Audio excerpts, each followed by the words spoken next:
There's a new Home Depot now open on Maurice Avenue in Maspeth. And as home improvement projects go, this is a big one. Use the product locator on our app for an in-store map to find what you need fast. And check out our new pickup lockers. They make online shopping a breeze. Of course, one thing's not new, our everyday low prices. The Home Depot, now open near Maurice Avenue and Long Island Expressway in Maspeth, and always open at homedepot.com. The Home Depot, how doers get more done. Wendy's new classic chicken sandwich is now in the 2 for $5, and that's reason to celebrate. Try the new classic and then take your mouth on a victory lap with the iconic Dave's Single, the delicious spicy chicken sandwich, spicy or crispy 10-piece nuggets, or just get another classic chicken sandwich. Taste greatness today with Wendy's 2 for $5. We got you. For a limited time, a la carte only. Price and participation may vary. U.S. Wendy's. Thank you for visiting ChristopherMedia.net. Christopher Media. Let's make some noise.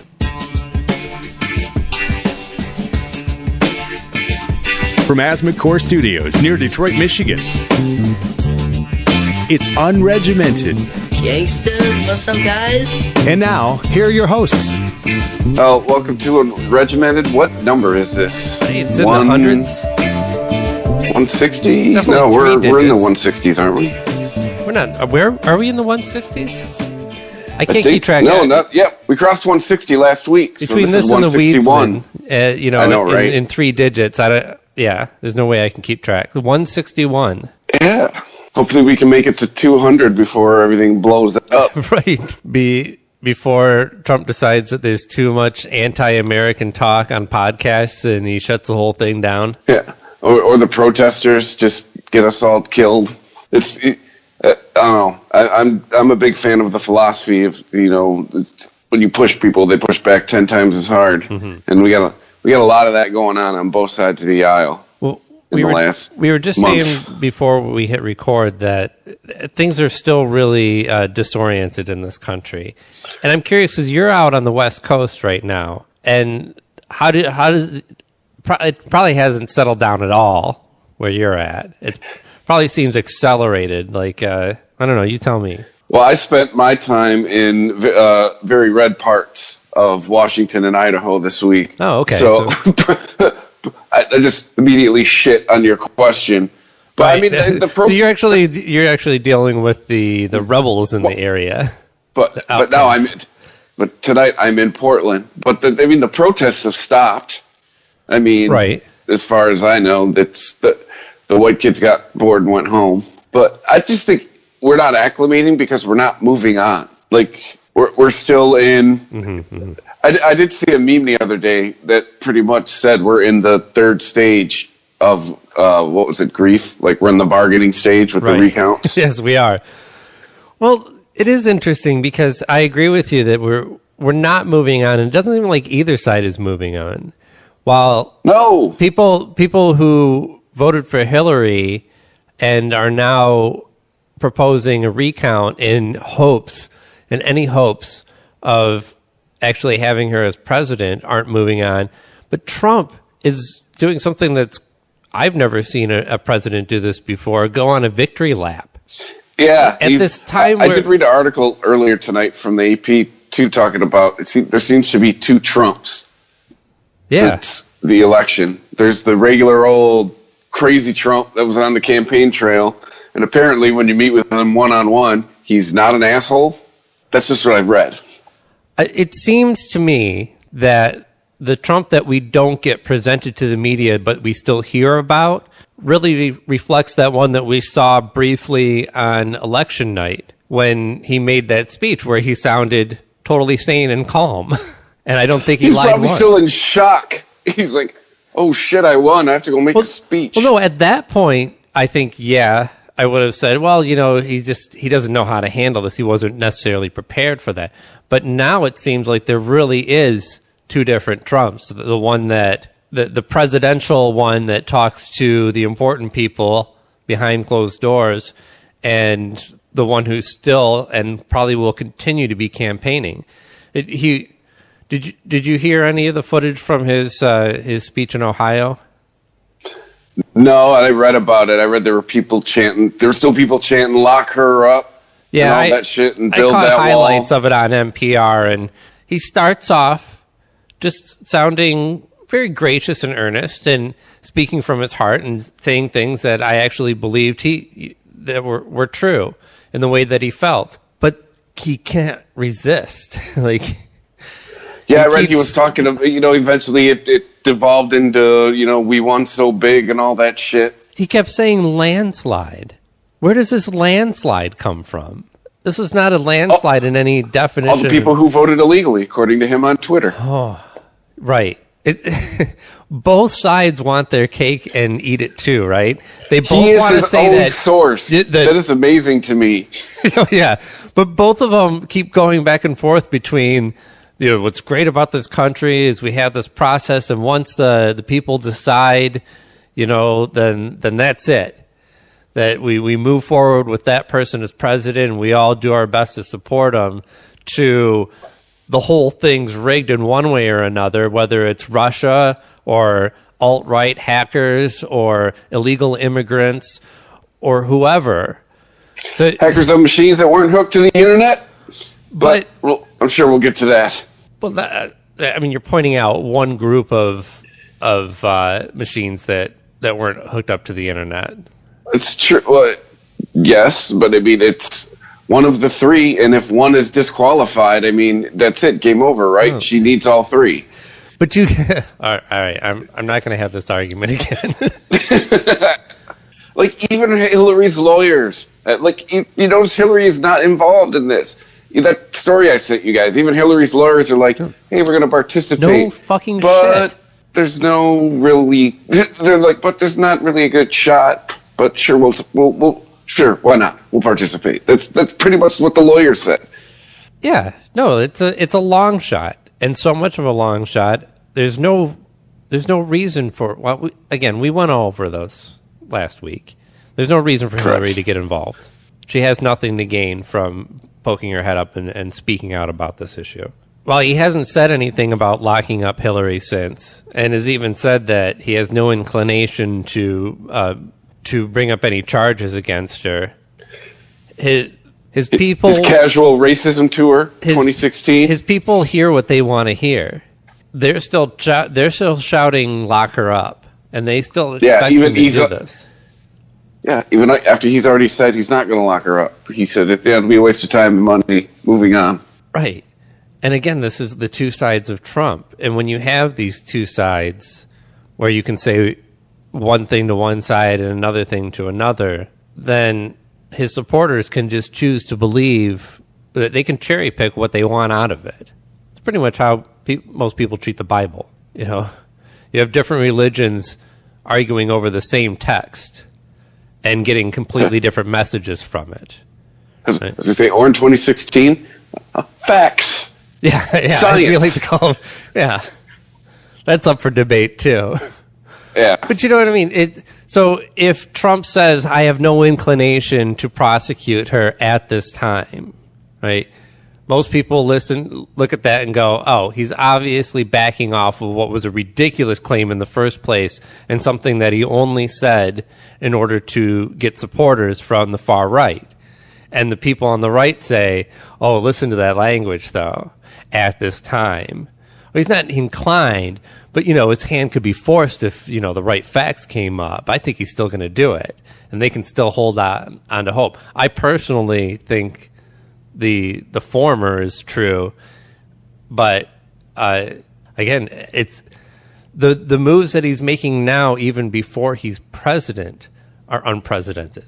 On top of the victory lap, this crazy deal with Carrier. I mean, if there are any libertarians out there who voted Trump just because they thought that it would at least be something outside of what we've had forever in this country, they've got to be flipping their wigs, because this is a move so outrageous that even Sarah Palin had to call him out on it. What is this move? I've seen stories about it all week. This is probably the one thing about him I didn't keep up with all week. Carrier they make air conditioning units in Indiana, and they were talking about how they were going to, well, the reports vary. Some say there was 1,000 jobs, some say there are 2,000 jobs that they plan to move to overseas, or not overseas manufacturing. I think they're actually going to go to Mexico. And most likely because he was in Indiana, or maybe it was just because it was placed in one of the battleground states, Trump kind of used this as his example of, this is what's happening. Like right here in the Midwest, we have manufacturing that's where the real president's from. Right.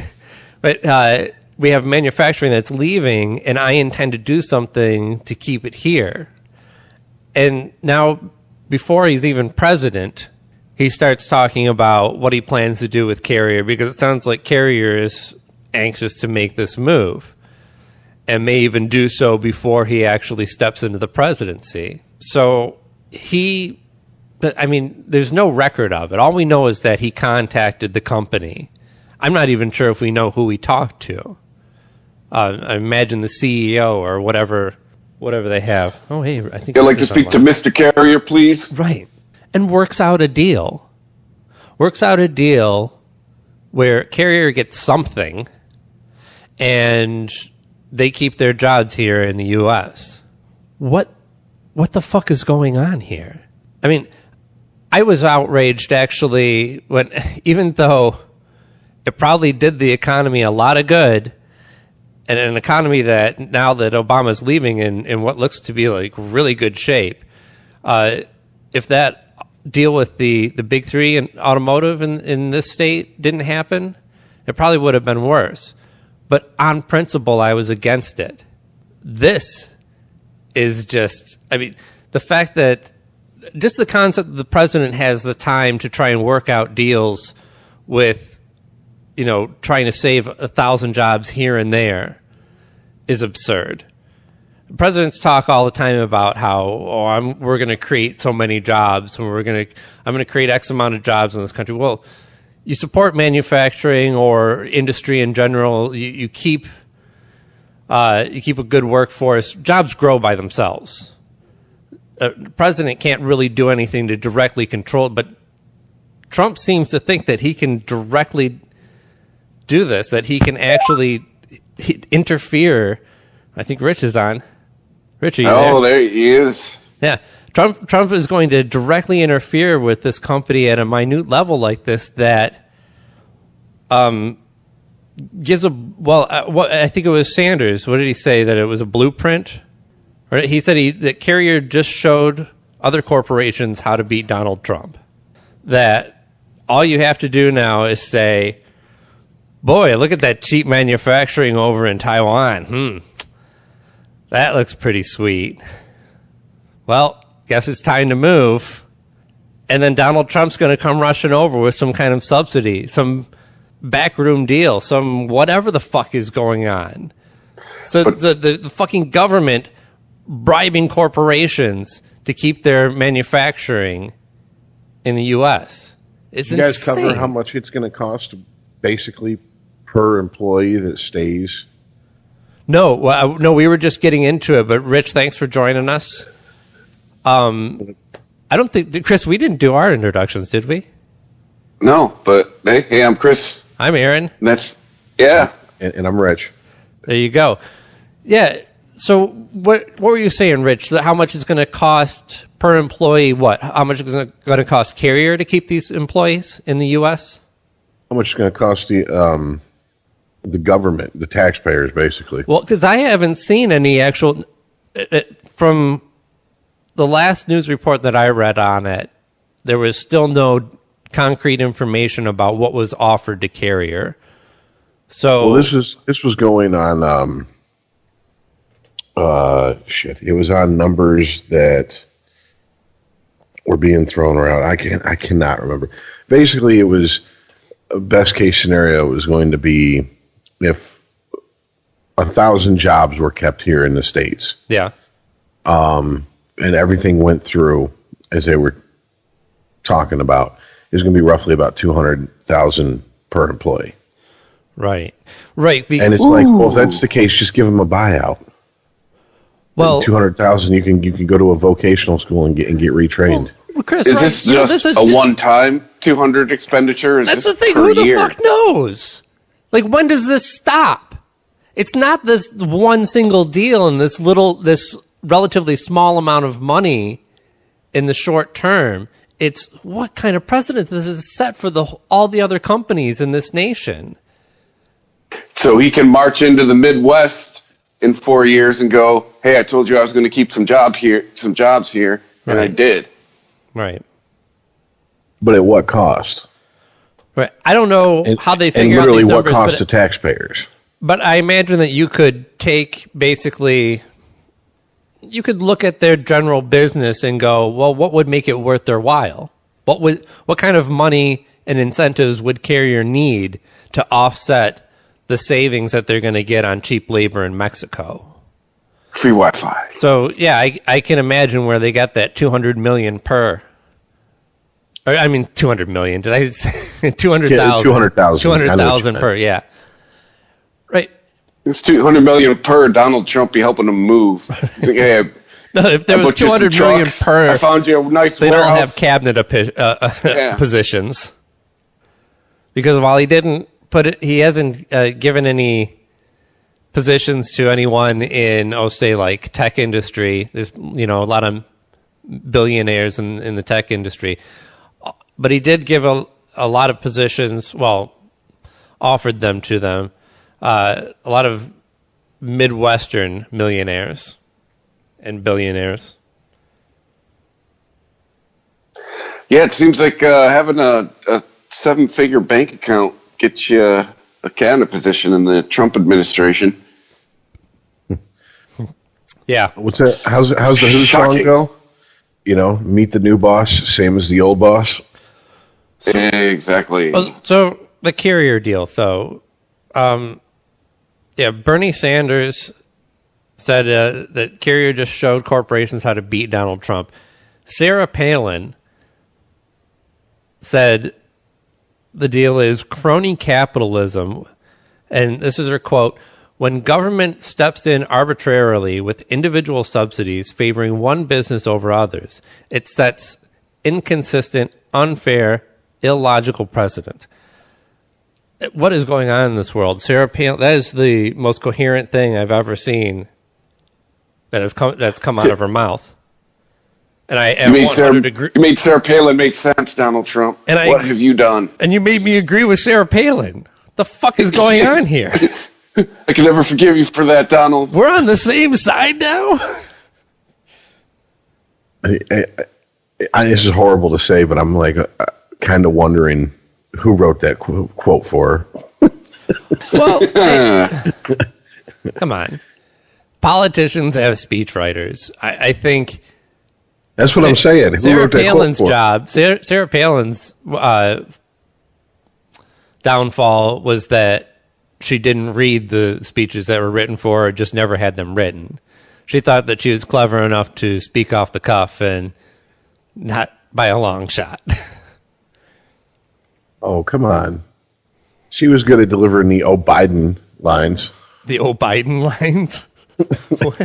Yeah, did you ever read the book or see the movie about her, the Republican Party, and how they vetted her and all that? Yes. Game change.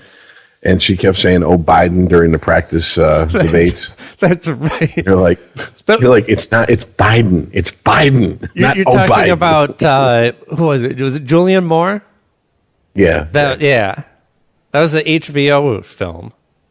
Yeah. Oh, Biden. I'd probably do that too. Well, is it? I saw it earlier today.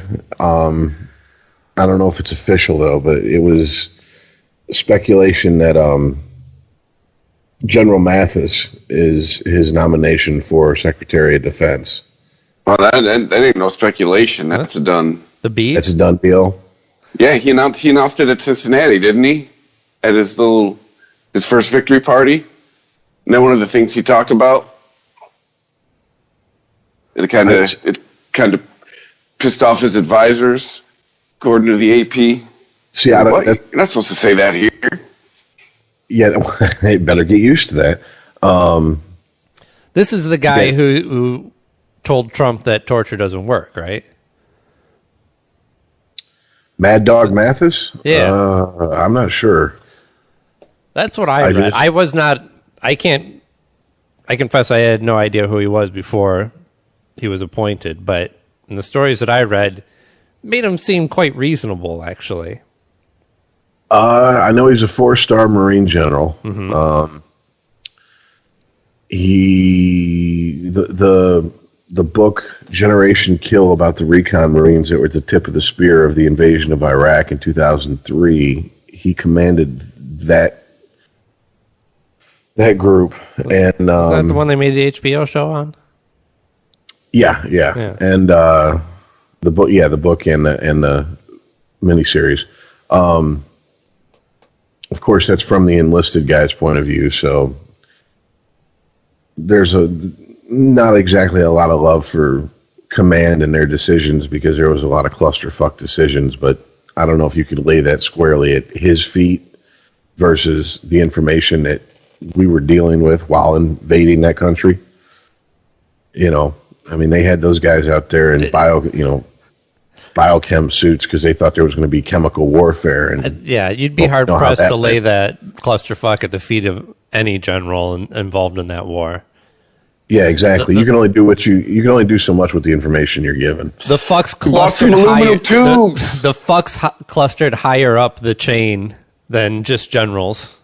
Yeah. He bought some aluminum tubes, man. I know one of his quotes was he doesn't have any children and all that because he's married to the Corps and his job. Mm-hmm. So if that is a quote, that is a legit quote. That is a man who dedicated his life literally to the military and wanted no distractions. I didn't know he was gay. Well, who knows? But I do know that the article I read said that if he ends up being Secretary of Defense, it'll be the first, general first general or former general, however you want to look at it, in like almost 60 years. It's been our Secretary of Defense, so I don't know why they threw that in the article. I don't know if that's supposed to... Well, I'm ignorant about this as well, but we generally have a higher rank, I would say. Right. I mean, doesn't it not get any higher than general? There's brigadier generals, major generals, lieutenant generals, 4-star generals, and there's been 5-star generals, but 5-star generals are extremely, extremely, extremely rare. I think there's only been like 2 or 3 in the entire history of the military. Then I don't know my and then after 4-star, it's the president, right? What? Yeah, right. Except for I think. Oh shit! Now you're asking me to really dig out my military history memory. I think there's been like literally 2 or 3 5-star generals. Right. Well, I don't. Then clarify that for me. Then you said this was the first general that we've had. What do we traditionally have then? As opposed to what? I guess is my question. Oh, I don't. Be honest, congressmen, senators. Because I thought when in 2000 when Bush was elected, I really thought that it was going to be Colin Powell as Secretary of Defense, and he ended up being Secretary of State. And I thought that would be a slam dunk to have him as Secretary of Defense. But yeah, I think everyone thought that at the time, but in hindsight, it was much better as Secretary of State. His talents would have been wasted on Secretary of Defense, honestly. Yeah.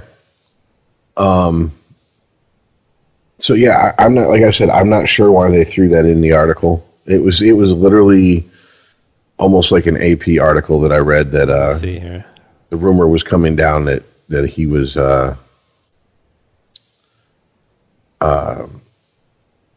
picking him as his nominee. Anyways, Eisenhower was a 5-star general, to give you an idea. There's been Rumsfeld wasn't a general? A 5-star general? No, 5-star generals are. I just said Rumsfeld wasn't a general, wasn't he? Rumsfeld? No, I don't believe so. I don't think Donald Rumsfeld. I don't believe he was. Hold on here. I don't believe he was ever in the military. No, it says he made it to captain in the Navy. Okay, so sounds like he did a hitch like a lot of guys did back in the day. Went through ROTC, became an officer, made captain, and yeah, got out, went into the private sector. You know, our last, or went into government. Excuse me. The last general was George Marshall in 1950. So yeah, he was Ike's guy. Well, yeah, I found a list, but it doesn't have any titles or anything attached to it. So, do you see what? Well, just look at their pictures. There's only 2 guys that got their pictures in their military uniform. But if we're talking about George how Marshall and that this is exceptional in some way, I'm just curious, what the fuck came in between? Well, who are all these people? I mean, I know who some of these people are: Chuck Hagel, fucking Robert Gates, Rumsfeld. I don't remember William Cohen. No, I was doing. They're just politicians. I was doing drugs at that time. Because you look at the politicians. Because if you don't usually Cheney see... was one. Cheney never did any military service. Right. Yeah, you're right. So you don't usually see high-ranking officers in this position. Yeah. Seems strange. Or people with any military experience in charge of the military. Doesn't seem to make sense when you say that out loud. Right. Well, yeah, I mean, again, I don't know a whole lot about this guy. I'm only now finding out about him. How can you not like the name Mad Dog? And also nicknamed the Warrior Monk. What was he like? Is he like Wu-Tang? Is that what's going on? I thought that was Mads Mikkelsen. Mads ain't nothing to fuck with, yo. Yeah, it's nicknamed a Warrior Monk because of his bachelor lifestyle and the fact he devoted his life to studying and fighting war. He is known for his intellectual rigor and puts on his Marines and his belief in risk management. Basically, yeah, that's like I said. That was it was never a quote I heard directed or attributed to anybody directly, but the fact that he had basically never been married, never had kids, and dedicated his entire life to the Marine Corps. So more than 4 decades in the Marine Corps. It's a long time. 4 decades. Known as one of the most influential military leaders of his generation. I don't know, like as Trump as president-elect, this is probably the sanest decision that he's made at this point. Give him time. I'm sure he'll do something insane really soon. Well, he did. Could be doing something insane right now. As if to completely overshadow the fact that he nominated somebody who wasn't some millionaire that probably gave money to his campaign, or he has some business dealings with that he owes him some kind of favor. He does another unprecedented thing. He contacts the Taiwanese president. Did you guys hear about this one? This story just came out today, Friday, as we're recording this. If you, I haven't heard. I don't know. Do you guys know the story of Taiwan? No. What's the big deal that he called Taiwan? Well, Taiwan is separate from China, or at least had, I believe, voted to separate itself from China. And China was like, that's not really how this works. This was like around, I don't even know if I was born when this started. This was 70s. And so ever since, China has considered Taiwan a republic, and Taiwan has considered itself a sovereign country. And there's been tensions ever since. In order to continue to do business, at a time in the late 70s when we were just really starting to heavily import all sorts of products from the East, automobiles and transistor radios and televisions. All of our electronic items were being made super cheaply over there. And this shit goes down in Taiwan. I think that probably had a lot to do with it. They wanted their own manufacturing that wouldn't be controlled by the Chinese government. And so when the shit goes down with Taiwan around the same time, China was like, okay, well, we say you are a province of China, and we're also going to tell America that you're to be considered a province of China, and they should limit their business dealings with you, or else we're going to limit our exports to the U.S. So in order to continue to do what was looking to be what would be a very long and fruitful relationship where China ends up owning half of our country, we decided to stop dealing with Taiwan in the respect of actually treating it as a sovereign country.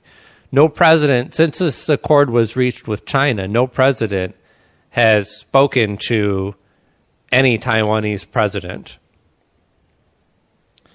And the fact that Donald Trump has done this now and basically is saying he's legitimizing this government in the eyes of China, which they're going to find greatly offensive. And who knows where that's going to leave us in any trade deal with China, which, like it or not, we fucking need. We need as free and open trade with especially China and the rest of the East, but really the whole world. So maybe he's calling them to tell them I'm coming to shut you down, Taiwan. You're on my list. He congratulated the president congratulated him. I guess she had a fairly recent victory. They were just jerking each other off over the phone, I guess. Interesting thing, Taiwan has a female president. Just throwing that out there. I know, right? Just one of the other countries that has managed to beat us to having actual female leaders. But welcome to America, dicks only. I don't know. I'm laying this all on you now, but I guess this is another thing I'm outraged by, because this is what I said was going to happen, that he was going to, whatever the fuck he did was going to be disastrous to trade first and foremost. And before he even steps into office, he manages to start fucking things up.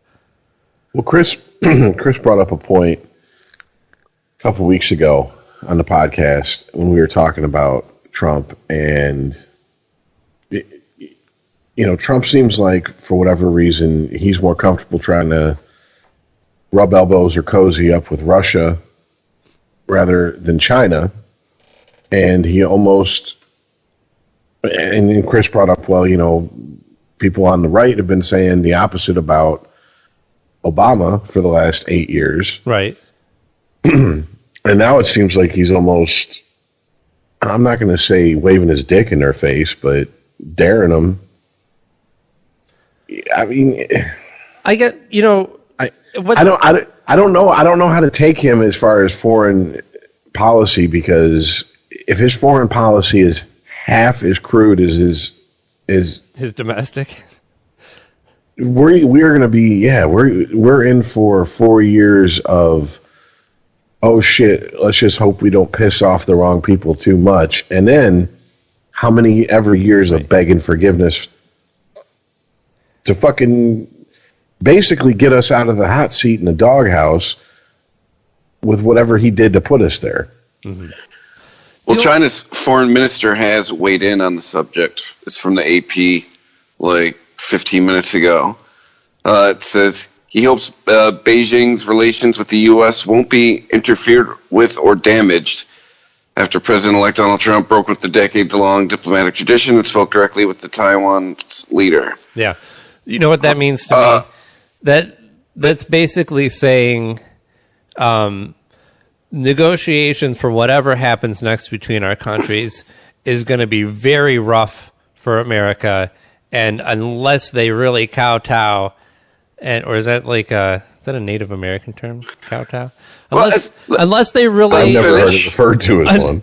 Unless they really apologize profusely for calling the Taiwanese president and just acknowledging that she fucking exists, we're not going to be able to move forward and do business.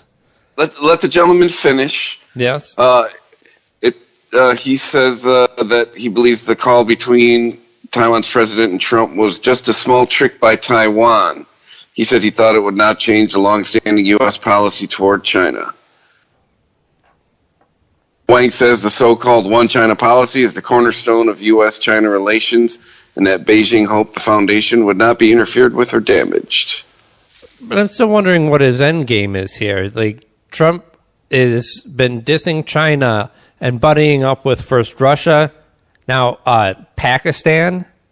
He seems to be gushing over, and Taiwan. You know, Pakistan's full of Muslims, right? Right. Watch his head explode when he realizes that. I mean, I think my head's exploding right now. That's what I'm saying. I can't comment on this because I don't know where this is going. I mean, we're all just speculating, but yeah, this doesn't make a whole lot of sense. Yes. Yeah. The only thing I can figure out is that he thinks that he's going to be able to scrap some deal with China, and this is probably, I'm guessing this is how he does it in his own personal businesses. If he feels like he's getting screwed by somebody, he goes, okay, well, you know what? I got options. Right? We don't have to have everything made here. We can have it made in Taiwan. We can have it made in Pakistan. We can have it made in Russia even. And he's going to strike some really nice deals with them, start cutting off China, and then China's going to come back begging. Going, oh, wait a minute, we want to be part of all this thing that you guys got going on here. And then Trump will then have control over the negotiations with China. That's my theory on it. First, you're going to take me out and buy me a nice steak dinner. Next, you're going to give me head slowly. Right. And maybe then I'll think of reviving our trade relations. It's insane. Like, again, global trade is it's good for all countries. And the fact that, I don't know, the fact that Trump thinks that we're getting screwed with China, to me, is just ridiculous.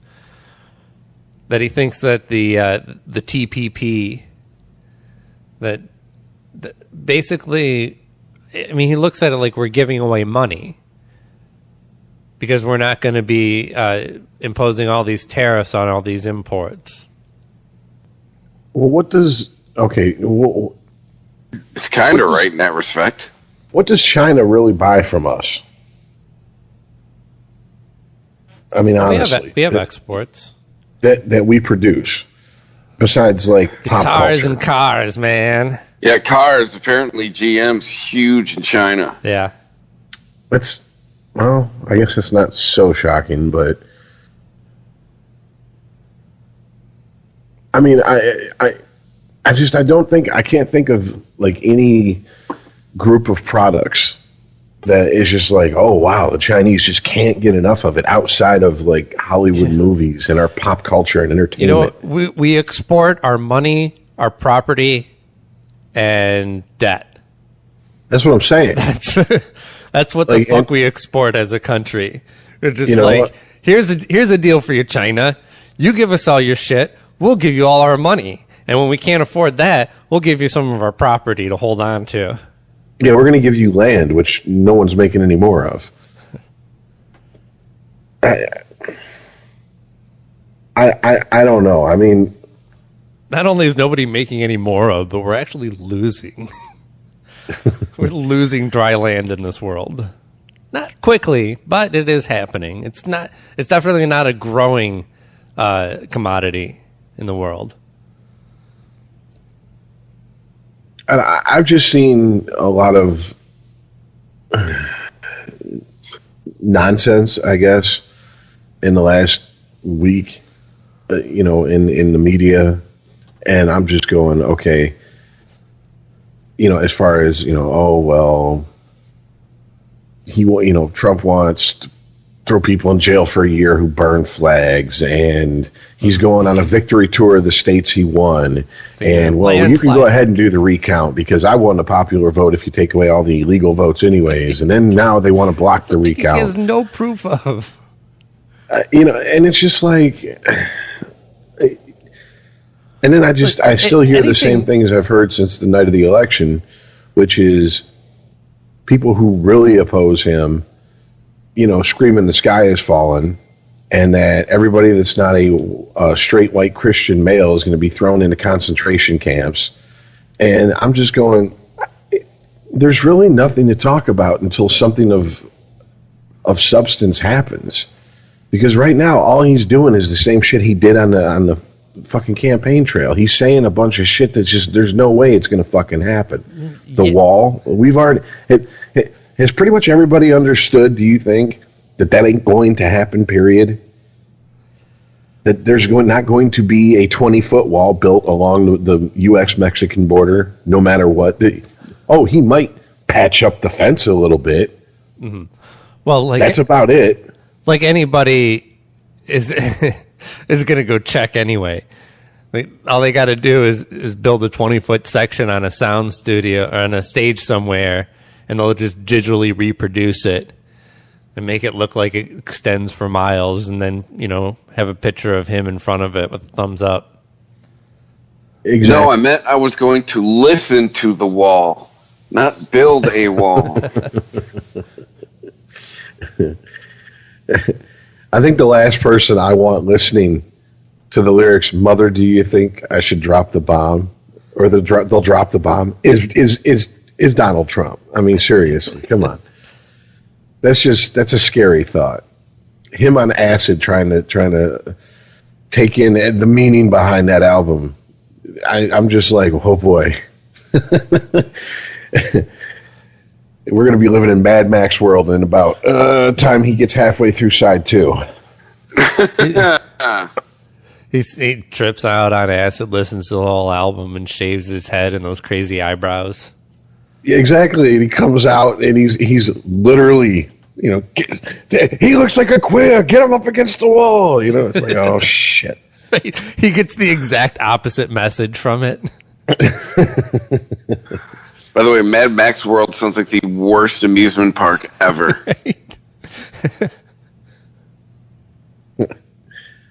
I'm just, I mean, I don't know. To me, it's unfortunate or it's not unfortunate, but we're in an unfortunate holding pattern because it's just, like you said, Aaron, it's all speculation at this point. Well, I do think that when it comes to the issue of flag burning, do we really have to have this stupid conversation anymore? The Supreme Court already ruled that it was constitutionally protected by the First Amendment, right? It's such a non-fucking issue. Right. Nothing's going to change on this issue other than people bringing it up again.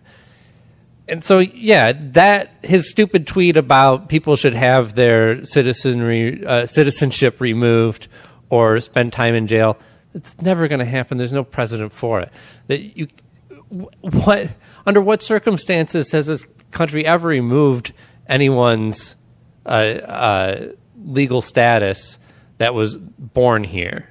You know what it is? It's a distraction from the real issues. It's something for people who want to be outraged about, and it's just bullshit. It's right. Chris will understand where I'm coming from with this. It's the same thing as Colin Kaepernick kneeling during the national anthem. Yes. It's something for simple-minded assholes to bring up when they got nothing else to throw against the wall. They just obsess on it. And it's like, just shut the fuck up. If that is the biggest problem this country has, which it isn't, by the way, but in your opinion, if it is, we're doing a lot fucking better than anyone's given us credit for. I'm sorry. It's just stupid. And I mean, it's to me, it feels like the gay marriage issue in 2004 that came out before the election. It seems like something to get people out, get them pissed off enough to go to the polls who otherwise wouldn't have voted. Right. It's just more red meat for his base. And the whole reason why he's going on this victory lap in the first place. I think he's realizing that if he doesn't get out there and keep stirring up the shit, it's not going to stay stirred. But it's going to settle down left to its own devices. Because, let's face it, the base is that he has accumulated during his run-up to his win is somebody that is the majority of these people have stayed dormant in recent years because they felt like nobody was talking directly to them, right? And I think that they are going to need the constant stroking and encouragement and making it feel like, I'm still doing this. I'm still carrying out this mandate that I got in this landslide election. If he lets his foot off the gas even a little bit, these people aren't going to turn out for him in 4 years. Yeah, you got to stir the pot. Keep the purple states red. You don't want them turning back blue. Right. Yeah, that's perfect analogy. Yeah. I don't know. I don't know if I'm convinced he's going to last the 4 years anyways. What? Well, at the rate that he's going, if he actually tries to push forward on some of the ridiculous things that he's saying, which, I mean, again, there's certain ridiculous things that we can just laugh off, but we also have no fucking idea what could possibly happen because we never thought this could possibly happen. It's the world's worst reality show now called The United States. You got 300 fucking 20 million people on the edge of their seats every day wondering what the fuck's going to happen. Well, I mean, tune in next week. He's not same batshit time. He's not even slightly competent at the political game. And if he tries to run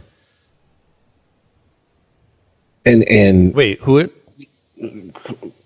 Trump. And if he's not even slightly competent at playing the political game, and he cannot run no matter what he wants, no matter what he says, no matter what he wants, no matter what his supporters think, he cannot run from the U.S. from the Oval Office like it's a fucking business. He can't fire people in the military that disagree with him. He can't just restructure, parts of the government that pisses him off like he could if he was a head of a company. It would be nice if he had at least a 10th grader's understanding of how our political system works. That's what I'm saying. I don't know. I don't know if he's going to last the 4 years because, one, I just keep flashing back to when he went to the White House and after his meeting with Obama and stuff, and he's just sitting there with that deer in headlights looks. That is you've never seen that look on his face at any point in his public persona and his public life before that. That just proves to me he walked into a situation and he was like, oh, shit, I have no idea what's going on in here. Well, he did just see the Kennedy assassination from an angle no one's ever seen it before. He's probably a little shocked. Maybe he met the aliens that night. Yeah, that too.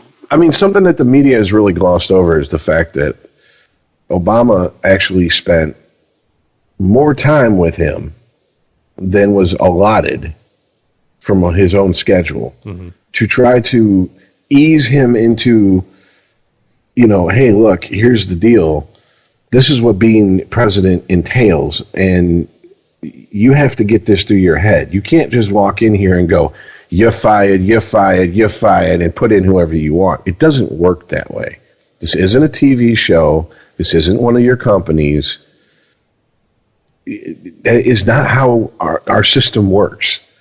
On top of that, I mean, he doesn't seem to understand that he is the president-elect. He just gave up his right to privacy for the next 4 years. He tries to go out to dinner and ditch the press corps. Now, do you think that made any friends with the White House press corps? Well, he doesn't give a fuck, though. He's still considering the press an enemy.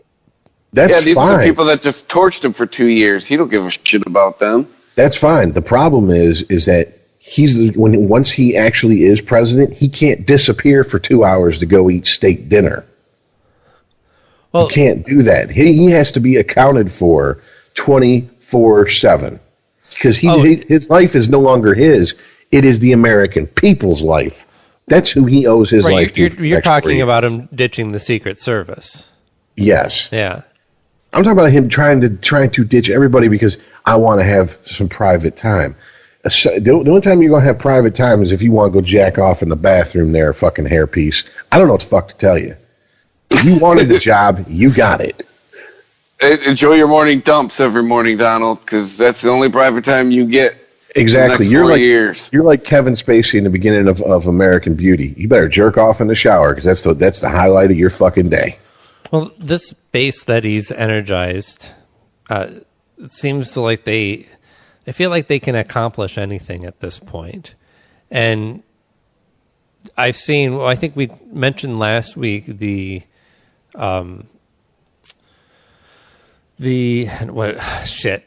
brain fart, what's the word? Not protest. If you're saying that you shouldn't do business with a certain company because of their beliefs. Boycott, thank you. God damn it. The boycott of Target, we talked about last week, or at least mentioned. This week it was Kellogg. Yes, because they pulled their advertising from Breitbart. Right, because there were articles on Breitbart that they didn't feel like they didn't want to be associated with. So, which just totally their right. I mean, I don't understand why the response was, okay, that's fine. Who needs you?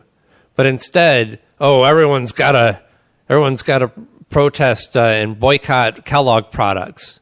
Nobody eat any Pop-Tarts or cornflakes anymore. Everyone change your morning routine because they pulled their advertising dollars out of Breitbart. So what? Like, it's fucking cereal. Like, maybe it wasn't because they thought... Maybe it wasn't because of how they saw Breitbart's political alignment.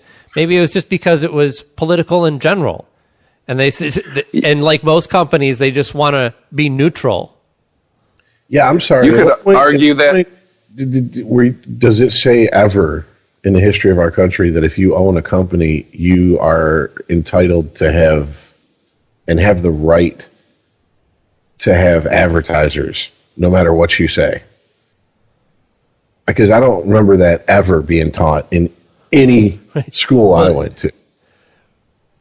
I mean, if you're a private company and you have advertisers and you say something, like case in point, if we had advertisers and because of content of our shows, an advertiser was like, I don't agree with what you're saying, I don't want to be associated with it. Yeah.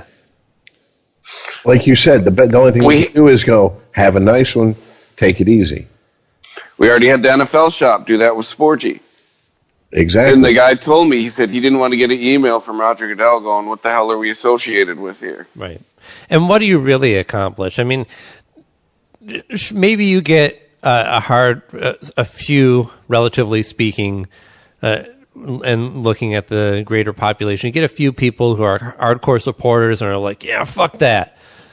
I'm going to eat honeycombs. It's Post cereal from now on. That's the white man's cereal. Fuck this Kellogg bullshit.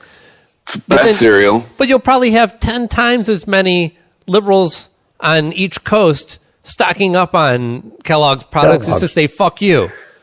Yeah, hey, so you could argue that. You know what? I've got a spare bedroom that I haven't used in forever, and I've got a couple grand just sitting in an account. I'm going to go crazy and buy as many fucking Kellogg products as possible and give them out to the fucking homeless. You could argue that Kellogg said, hey, people who read and listen and do anything associated with Breitbart, we don't want your money. Peace. Right, but now you can't support them. You know, it's akin to, I don't know, calling French fries freedom fries. It's something that means absolutely nothing, but it feels like you're doing something to support your nation and the quote unquote cause. I just picture Ralph Wiggum going, I'm helping. Can everybody on both sides Can everybody on both sides stop telling everybody what to do? That's been like the real annoying byproduct of the last month.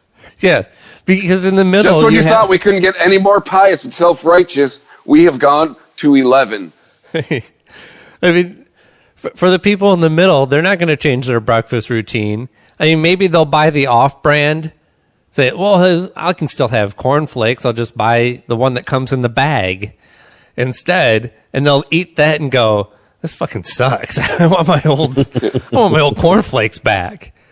Libertarians just going to be fucking buying out malto meal all across the country. This is like saying boycott all coffee because we don't like Colombia. We don't like what they're doing over there. So nobody drink coffee in this country anymore. We're all protesting it. Well, it's like when Snoop said there should be an economic boycott of every state that voted for Trump. Really, Snoop? Oh, yeah, come on. So you're going to send that $9.99 back to that chick in Alaska who just downloaded or Nebraska who just downloaded your CD?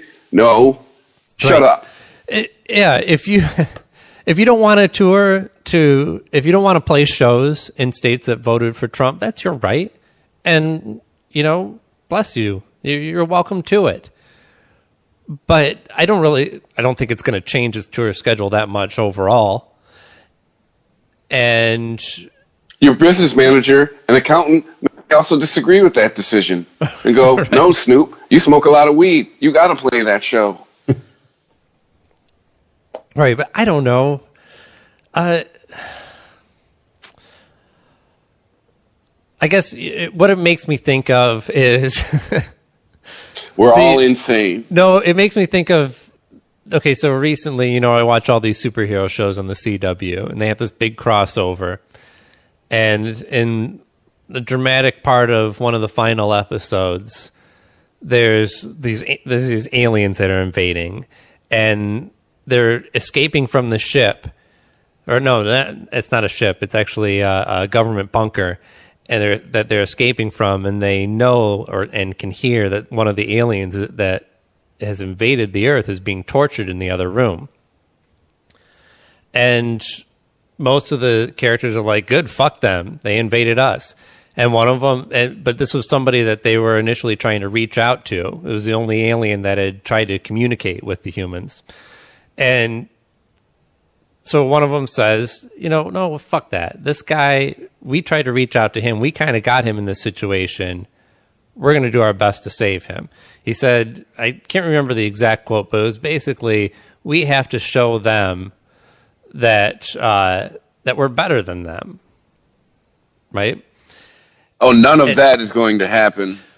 Right. That ship sailed on November 9th.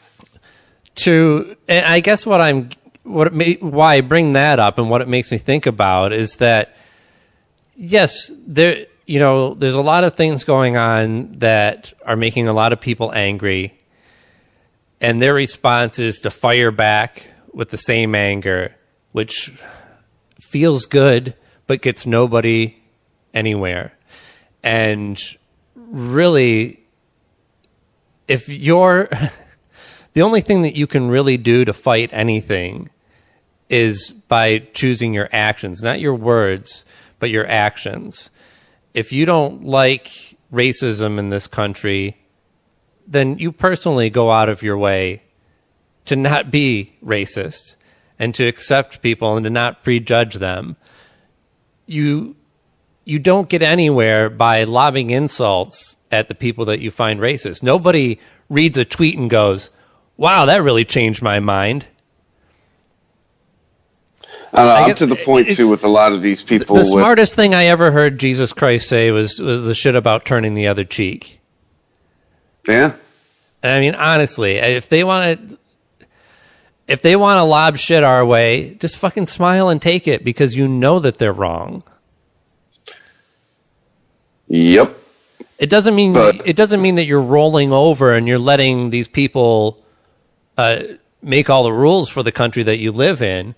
But when you feel like it has to be tit for tat every step of the way, every time somebody fires a round one way, it has to be responded with from the other side. It's just it's going to be a long 4 years. It really is a fight to see who can be more petty than the person before them. Right. It's unfortunately a byproduct of years and years and years of we don't like something, we're going to speak out on it. And then, okay, well, we've been the silent quote-unquote majority, so we're going to speak out on what we don't like. Well, then the response to that is, okay, well, now you're victimizing us. And the response to that is, well, now you're victimizing us because you're oppressing our opinion. Right. And so now we have the victimhood Olympics and hashtag activism. The right's using the feelings argument back on the left, and they're not liking it. I know, right? Yeah, it is. It really just seems like, you know what this is? It's like the Batman versus the Joker. It's like this eternal struggle where you don't realize you made each other and you need each other. You're more alike than you realize. That's the quickest way. The quickest way to piss off people, for me to piss off people who are hardcore Trump supporters or hardcore anti-Trump, is to point out exactly how much exactly they are alike in a lot of ways. And boy, does that make their fucking, oh man, that gets their panties in a bunch every time. It never fails. And all I can do is, you're just proving my point with nonsense. I mean, flip sides of the same coin is all it is. It's all it is. Your ideals are from the left and your ideals are from the right, but your methods are exactly the same to try to force your ideals on the other party.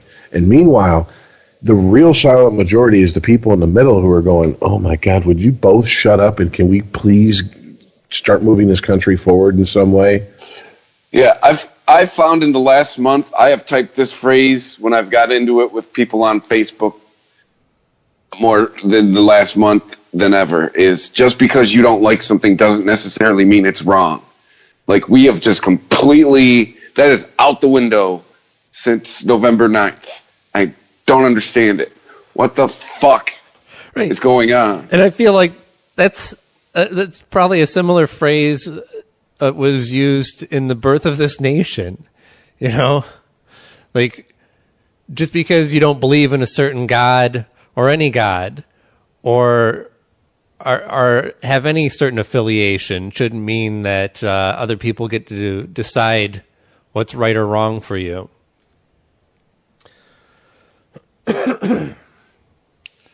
Well, it's to me, I think the election of Trump has proven that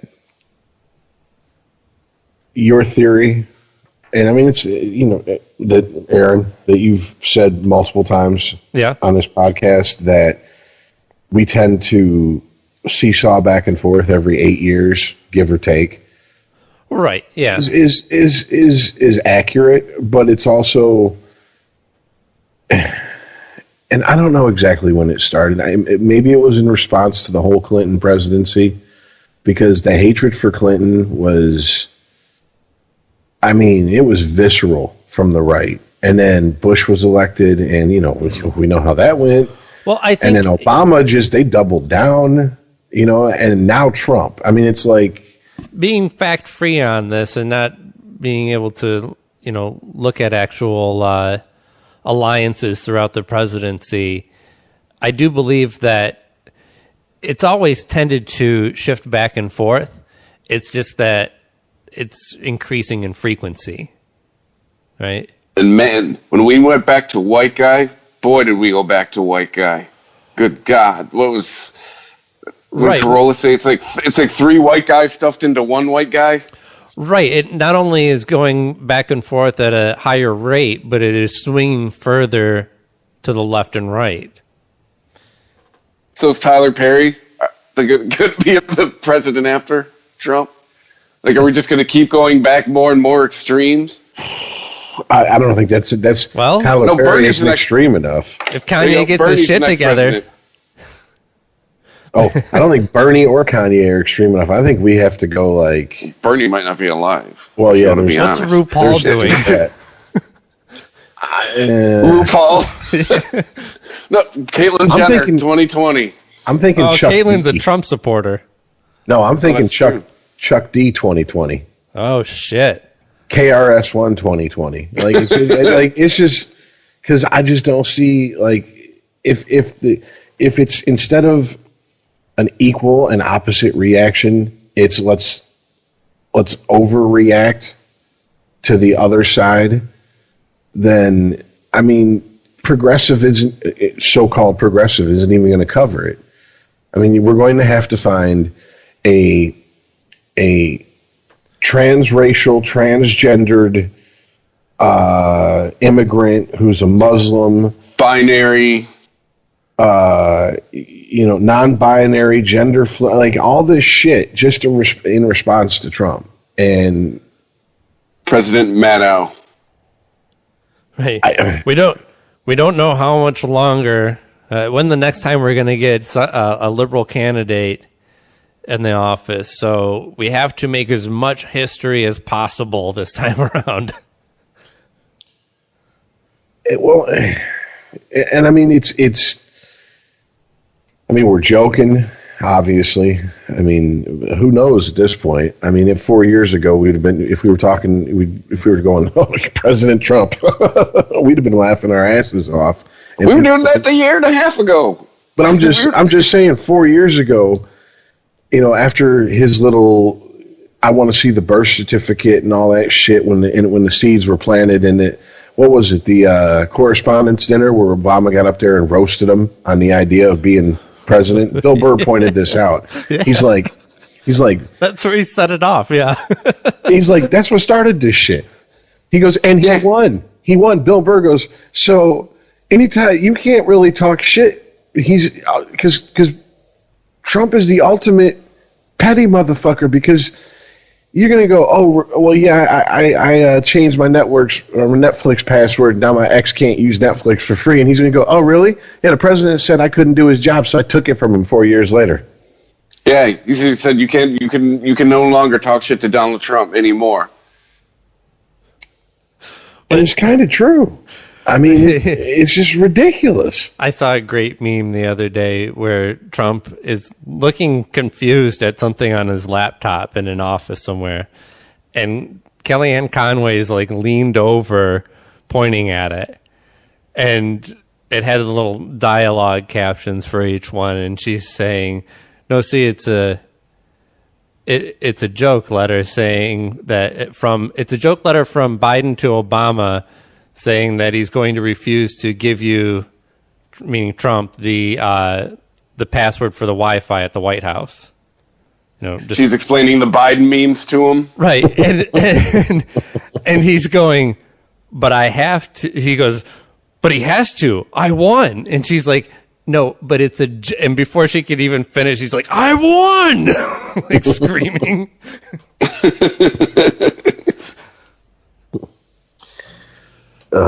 Those have been my favorite part. The Biden memes? Yes, those are hilarious. I must have, let's see here. I haven't seen. Usually, this stuff would pop up on Twitter, but I haven't seen any Biden memes. Not many. Let's see if I can find an example of what you're talking about here. Oh, there's fucking tons of them. Joe, I hid all the pens from Trump. Obama, why? Joe, because he's bringing his own. His own pence, yeah. Huh? He's bringing his own pence. And that has, like, Obama burying his head in his hands like he just heard a horrible joke. Yeah. Oh, yeah, there's literally thousands of them I've seen. I mean, they're just... right in the State of the Union. Obama, so I'll say the State of the Union is Biden on fleek. Say it's on fleek. The one that I liked, it was before the election, but it was the same picture of Biden sitting there and Obama's got his head in his hands. Right. And it just says, Obama saying to him, he goes, "No, Joe, we're not going to hop on the 1 and 2 and do a fire diss tape against Donald." And it's just it's just Biden, the same photo. He's saying, "Look, dog, all I'm saying is that if we dose everything in the pantry with crystal and LSD before he gets here, then this shit's bound to sort itself out, yo." I love it how all these memes, Biden is like this gangster. That's what I love the most. By the way, did you guys see the picture of Biden when he was like in his 20s or early 30s? He's like wearing... No. Okay, so a buddy of mine posted it, and he was like, "Can you believe this is Joe Biden in his, like, younger days?" And he, like I said, he looks to be in his late 20s, early 30s. And I come back and I was like, Jesus, Joe must have got more ass in the toilet seat back then. And dude, all his female friends are like, "That's what Biden looked like when he was younger?" Well, fuck Bill Clinton. How come he wasn't out there crushing the ass and getting pussy and this and that? I'm just like... I'm sure he was. I'm just like, did the Democrats really fuck up by not running at least letting him dip his toe into the into the water of the presidential candidacy here? Let's see. Here's just a picture of Biden. It says, "Uncle Joe, 64, single, never married, hugs too long, not allowed alone with kids, calls ornaments balls on purpose. I'll be avoiding this guy like the plague this holiday season." Maybe this is from last year. I can't believe anybody's like mad at him. At what, the Biden memes? No, at Biden in general. I just... What has he done to be mad at? Right, I guess that's what I'm saying. Like, how could... Yeah. We've probably seen him more in the memes than we've seen him in the last 8 years. Right, it's not Joe Biden is now cool because of memes. He was never going to be cool because of being a politician. Right, he didn't have some kind of pet cause that should enrage you in some way, like the environment or abortion or something like that. Oh, I'm trying to think what they... Biden's cool, man. Biden hangs out with anyone. I can hang. I'm trying to think what they tried to go after him for. I can't remember. Oh, I think it was during all the Clinton's dick bullshit. He kind of, I'm not going to say was an attack dog against one of the accusers, but basically was like, okay, you're saying this, and the facts are saying this, and this. You're saying, so basically what you're claiming is 2 and 2 equals 5, and it's not adding up. And so they tried to throw that he's like some sort of sexist out there, and that didn't stick, obviously, on him. So he's just there. What is there to hate about Joe Biden? No, that's it. He's a weird uncle. He's harmless. Did you guys hear about the banning of books there in Virginia? I was going to ask if you heard about the banning of smoking in the projects. But that too. You first. Yeah. To Kill a Mockingbird and Huck Finn. Oh, God, are we still really? A Virginia school have been taken out of out of circulation. We know exactly why, right? Oh yeah, of course. Because because if you get rid of all the copies of Huck Finn, it will retroactively go back in time and stop slavery. Yeah. Well, there's apparently a mother of a biracial student. Who apparently didn't read when she was in school. He was upset by the use of the word nigger in those books, even though I haven't read Huck Finn since grade school, but To Kill a Mockingbird. It was just weird to see it in print on a book. Usually, only sees it on 4chan. That's what I'm saying. Yeah, You know? or some meme. You know what I'm saying? Wait a minute. Yes, I thought this was a word that we made up. You mean this word's hundreds of years old? So yeah, apparently, despite the fact that I'm guaranteed, I know for a fact that To Kill a Mockingbird, any use of the word, it's not glorifying the word. To Kill a Mockingbird is the ultimate story of tolerance. Thank you. I went to fucking Catholic school. They made us read it in 8th grade. Like I said, I haven't read Huck Finn since I was in grade. We can make it even more tolerant by going back and making Boo Radley white.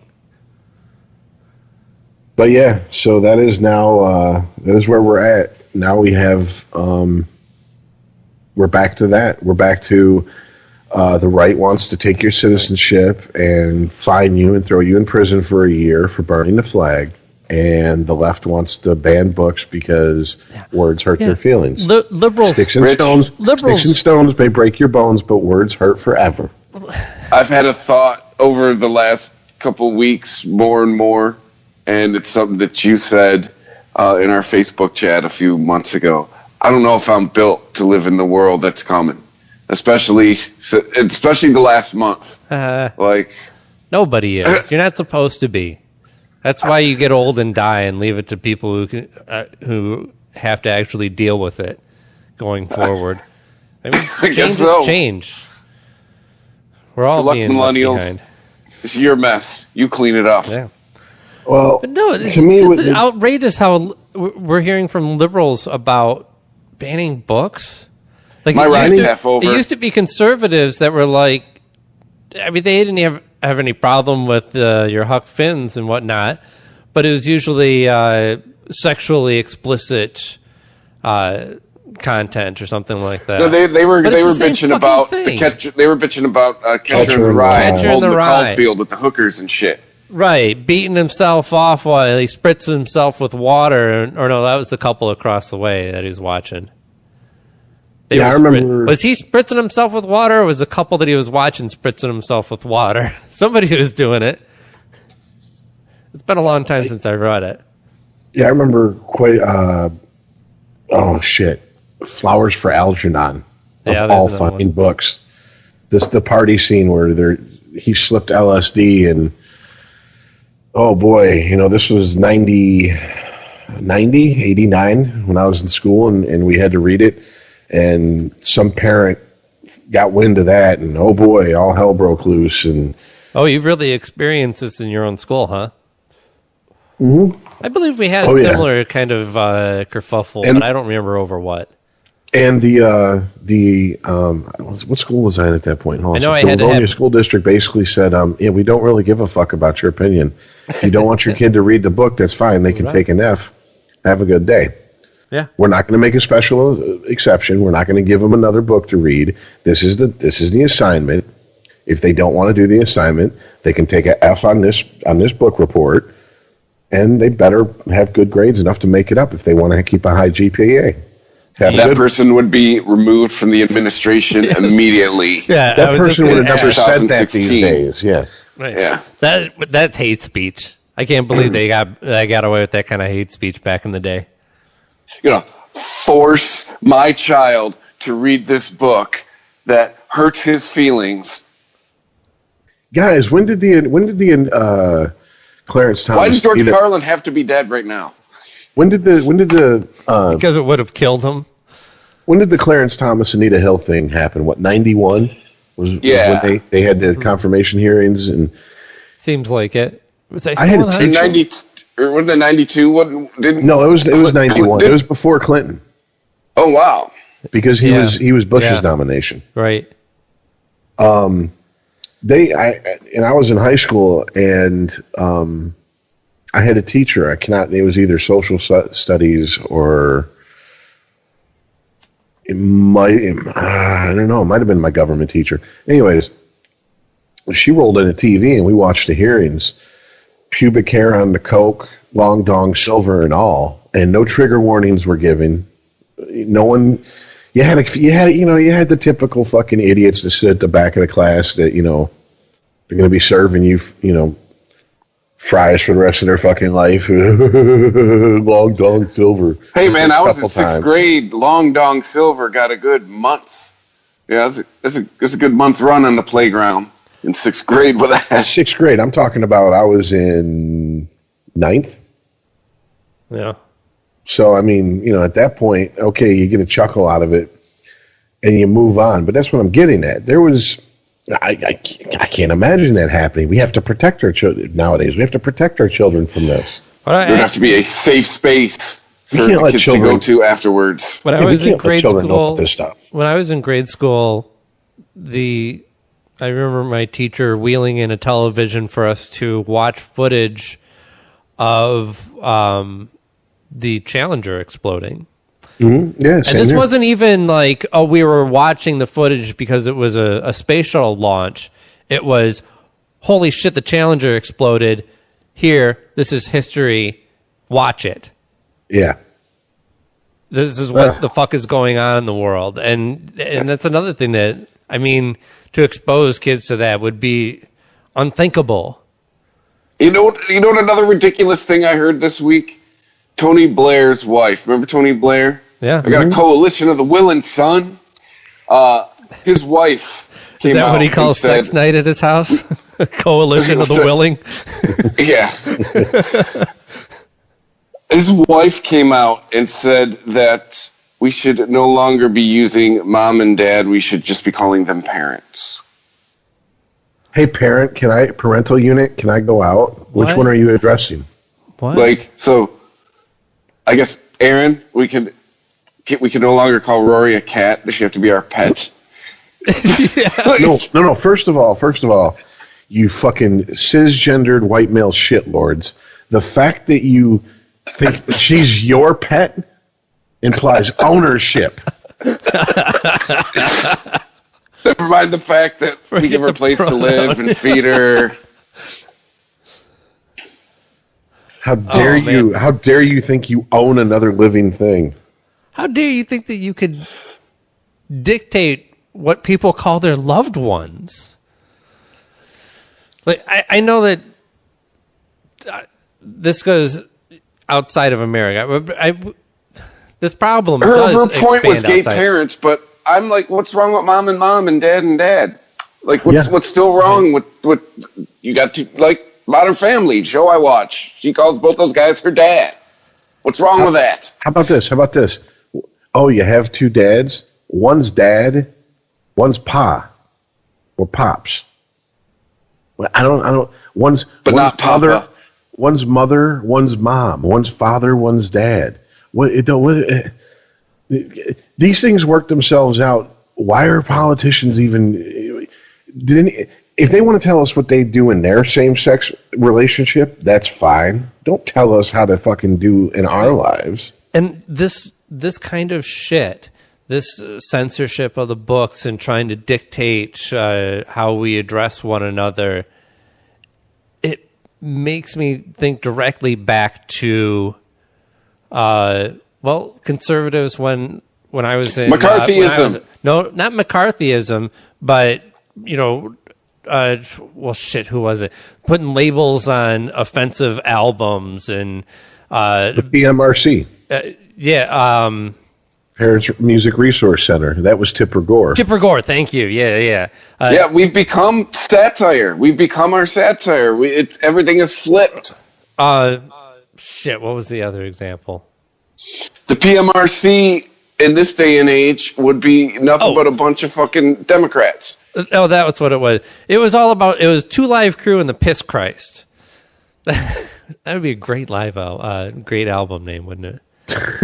Or band name. But basically, conservatives speaking out against art in general and dictating what is and isn't art and what people should be exposed to.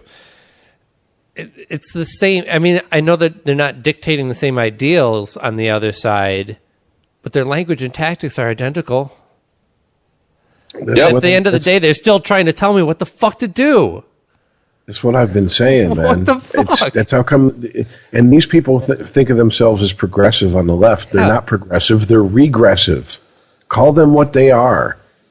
It's just like the pro-life people aren't pro-life. They're pro-birth. Call them what they are. If they want to, here's what you do. Instead of us in the middle who are just trying to be logical and rational about things, just taking our fucking lumps constantly and going, oh, well, I guess it's part of being in the middle. You just got to take it. Fuck that. You want to label people? You want to dictate how we're supposed to refer to people? Fine. We're going to start calling you what you are. An asshole? You're not pro-life. You've proven it time and time again. You're pro-birth. And you're not progressive. You're regressive. You want to take us back to where no one can use any fucking words that aren't government approved. I'm sorry, who does that sound like? Do I even need to say it? I mean, fascism isn't limited to a right or left ideology that brings it around. Yeah. Fascism is fascism. Right. I mean, we've seen different examples of it in the recent past in this world. But if you look at... there's cultural, there's religious fascism. Right. I was just going to say that in China, they went the cultural route and started determining, who's allowed to make art, who's allowed to speak certain views and who isn't. And China's like your dad, man. Hey, when we want your opinion, we'll give it to you. All I know is that they went the culture. As far as how they roll. Yeah. If I was a parent of a kid who was old enough to understand the context of, and I lived in Virginia where Huck Finn and To Kill a Mockingbird has now been banned, and not banned, removed from the school because. This is the thing. They're trying to slip it, split hairs and go, we didn't ban the book. You can still go buy the book. We're not going to have it in any school library in this county. And it's like, okay, well, these are American Stop telling classics. me what I can and can't read. Yeah, these are American classics. These are books that are on pretty much every school's reading list for how long. And even if you want to teach it and use it as a cautionary tale of what life used to be like in America, there's value in teaching it that way. I can't imagine a teacher getting up there going, "Oh yeah, see this character Nigger Jim? That's exactly how we should refer to black people." Right. Yeah. That's not happening. That's not realistic. I don't think that our schooling system in general does a very good job about preparing kids for the real world, but it does so even less now than it did in my day. I mean, I at least had, I don't know, do they still do home ec classes? I learned how to prepare basic meals and wash dishes properly at school, as well as I did some wood shop and shit but probably the best